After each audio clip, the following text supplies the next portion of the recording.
Nampak? Bodoh. Apakah hukum lepas isyak rokok terus semayang? Jemaah terganggu, tangan dan mulut bau rokok.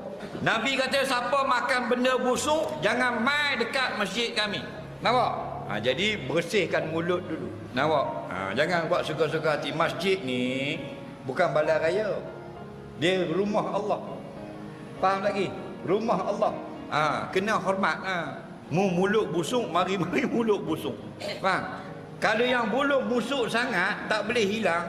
Dalam kitab Kifayatul Akhyar, Imam Taqiyuddin Al-Hisni Ad-Dimashqi, dia kata tak payah pergi jemaah mengganggu orang.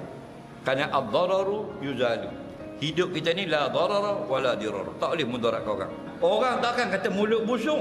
Hak was-was pun ada ulama larang semayang jemaah. Hak was-was.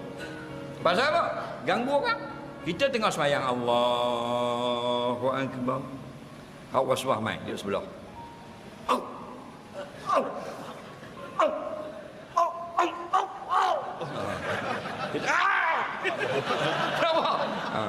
Melambung kena ni.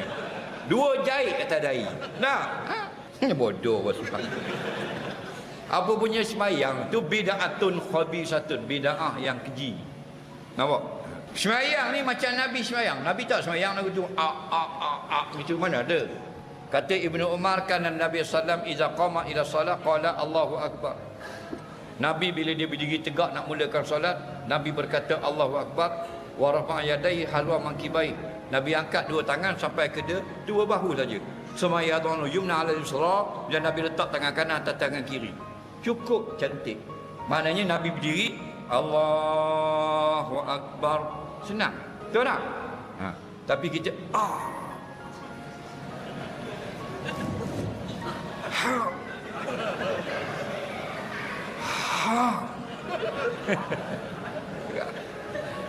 bodoh. Bukan orang Taiping, nak batu gurau.